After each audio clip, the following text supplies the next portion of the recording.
আমরা রাজনীতি করি না। অনেকে আমাদেরকে গাল দেন, মন্দ কথা বলেন। সার্সিনা তো রাজনীতি করে না। বাবা, সার্সিনার রাজনীতি করার প্রয়োজন নাই। সার্সিনা শরীফ রাজনীতি করেন না, কিন্তু রাজনৈতিক ব্যক্তিবর্গকে পরামর্শ দিয়ে সঠিক পথ প্রদর্শন করেন। ছাত্র হিজবুল্লাহ আমাদের কি কাজ হবে, কি দায়িত্ব হবে?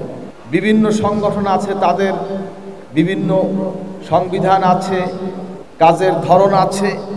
আমাদের কাজ কি? ছাত্র হিজবুল্লাহর দাওয়াত কি? ছাত্র হিজবুল্লাহ কি বলে, তার চাওয়া কি?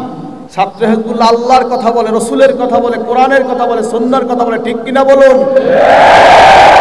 দুনিয়াবি কোনো লোভ লালসা চেয়ার ছাত্র হিজবুল্লাহ চায় না।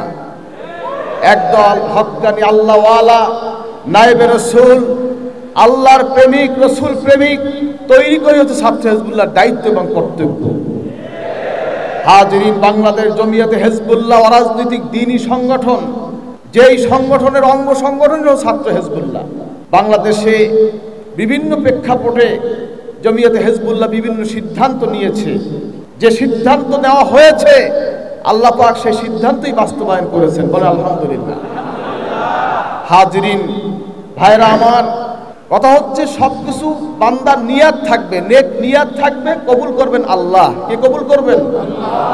এজন্য তো আমাদের মুরব্বিগণ যখন যে চিন্তা করেছেন দ্বীনের স্বার্থে, ইসলামের স্বার্থে, জাতির স্বার্থে, দেশের স্বার্থে, আল্লাহ পাকের গায়বী সাহায্য, গায়বী মদদ তাদের উপর এসেছে। হাজিরিন, ভাইরা আমার, আজকে যারা এখানে ছাত্র হিজবুল্লাহর পুরাতন কমিটি আজকে বিলুপ্তি ঘোষণা করা হয়েছে, নতুন করে কমিটি করা হয়েছে।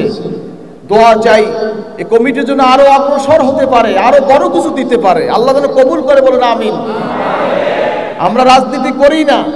অনেকে আমাদেরকে গাল দেন, মন্দ কথা বলেন। সার্সিনা তো রাজনীতি করে না।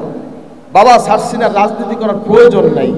সার্সিনা শরীফ রাজনীতি করেন না, কিন্তু রাজনৈতিক ব্যক্তিবর্গকে পরামর্শ দিয়ে সঠিক পথ প্রদর্শন করেন। ভাইরা আমার, আমাদের রাজনীতির মতদর্শ কি, আমাদের আদর্শ কি, উসুল কি জানতে হবে। একজনকে আপনি গালি দিলেন, এই গালিটা কিন্তু আমার গায়ে পড়বে না, আপনার গায়ে পড়বে।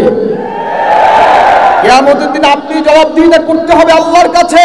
আসামি হবেন আপনি, আমি হব না। হাজরিন, কথা মনে রাখবেন ভাইরা আমার, ছাত্র হিজবুল্লাহর যেই মূল সংগঠন জমিয়তে হিজবুল্লাহর আমির সার্সিনা শরীফের মরহুম দাদা হুজুর কিবলা রহমতুল্লাহ আলাইহি, হযরত শাহ সুফি আবু জাফর মোহাম্মদ সালেহ রহমতুল্লাহ আলাইহির একক বলিষ্ঠ কণ্ঠে তার প্রস্তাবে যখন যিনি প্রস্তাব করেছেন, যখন যিনি রাষ্ট্রকে যে পরামর্শ দিয়েছেন, রাষ্ট্রপ্রধান তার পরামর্শ শুনেছে, সেই অনুযায়ী কাজও করেছে, বলেন আলহামদুলিল্লাহ। হাজরিন, ভাইরা আমার, হাজরিন, মুজাদ্দিদ আল-ফিসানির তরিকা হচ্ছে আমাদের তরিকা। টায়ার জ্বালানো, আগুন লাগানো, মানুষ পোড়ানো, এটা সার্সিনার কাজ না, ঠিক কিনা বলেন? মুসলমানদের কাজ হতে পারে না। মুসলমান শান্তিপ্রিয়, ইসলাম শান্তিপ্রিয়, ঠিক কিনা বলুন?